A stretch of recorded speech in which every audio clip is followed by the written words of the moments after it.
Before you click, 3 quick checks for a suspicious website. You ever encounter a website you've never heard of before? Perhaps a domain name that kind of sort of makes sense but seems like something new? Websites come and go all the time. The problem, of course, is that many of these websites are less than reputable, and many are outright scams and phishing attempts. There are a couple of pieces of information you can gather quickly to help you decide if you want to click on or take action on a website. Before we dive in, I need to be clear. There are no absolutes. The information we're about to gather will not tell you that a site is legitimate, and it will not tell you that a site is bogus. It's just additional information that may help you draw a more informed conclusion. It might make you feel a little more secure, but it might also make you decide to avoid the website entirely. All right, let's say you've received a solicitation via email with a link to reallyBigBookstore.com. Sounds like an interesting site, but you've never heard of it before. You just aren't sure. We're going to start with the whois information. So I'm going to go to whois.domaintools.com.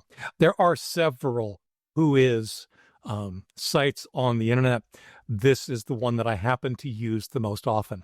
In there, we're going to go ahead and enter reallyBigBookstore.com.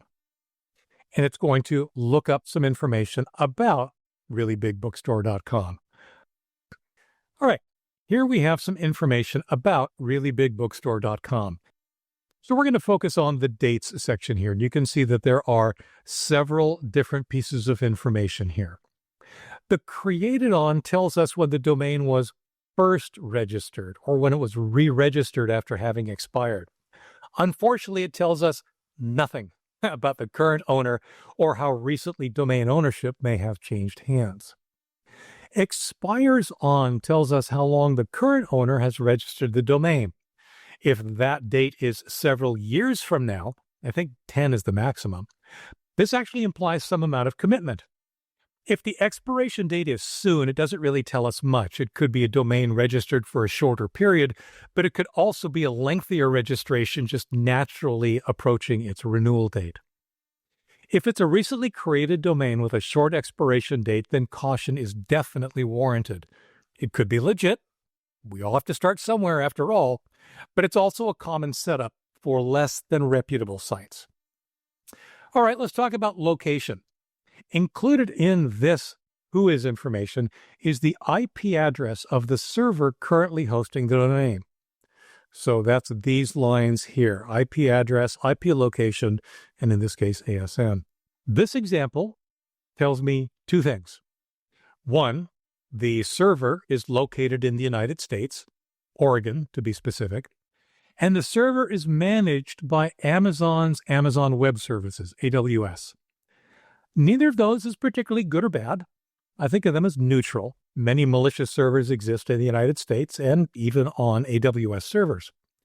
This information is more interesting if the country is not what you expect, or especially if the country isn't congruent with the expectations set by whatever the website is saying.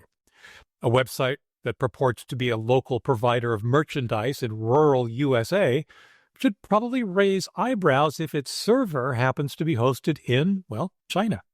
We saw that we can't really determine how long the current domain owner has owned the domain.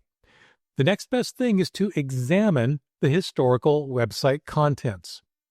Archive.org to the rescue. Specifically, the Wayback Machine. I've entered reallyBigBookstore.com into the Wayback Machine, and we'll have it look it up. Now, there are a couple of pieces of useful information here. One is this pattern across the top. You can see that this is showing us how often the Wayback Machine has taken a copy of this website and put it in the archive. It goes back to 2008, which is not surprising since that's when the domain was first created.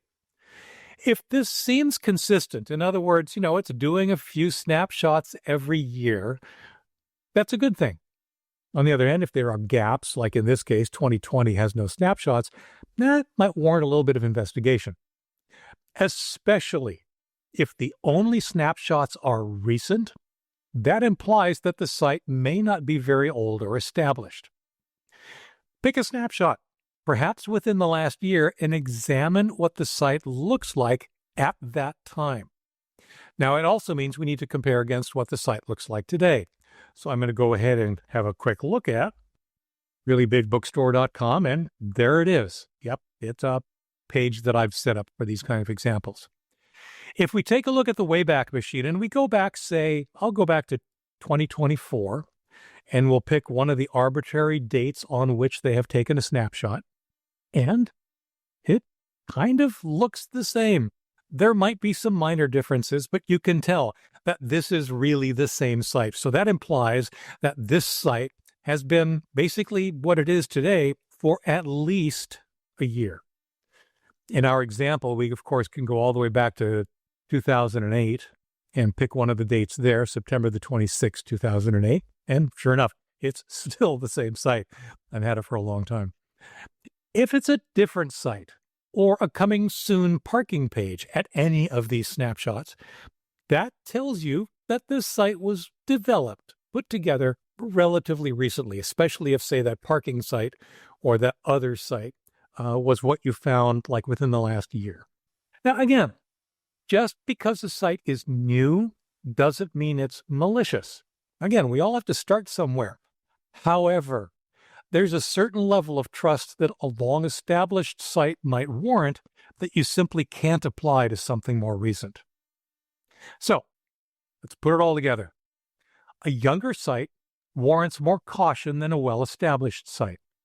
That's primarily determined by how it's changed or not over time via archive.org's Wayback Machine. A site that isn't hosted where you might expect, say an unexpected foreign country, warrants much more caution than a site hosted in your country or in a country that's at least consistent with how the site presents itself. A site whose registration expires soon warrants a little more caution than a site whose registration doesn't expire for, say, several years. While none of these are absolute determinants of legitimacy, they're additional bits of data that you can use to make a somewhat more informed decision about whether to engage with the site or not. For updates, for comments, for links related to this topic and more, visit askleo.com/189667. I'm Leo Notenboom, and this is askleo.com. Thanks for watching.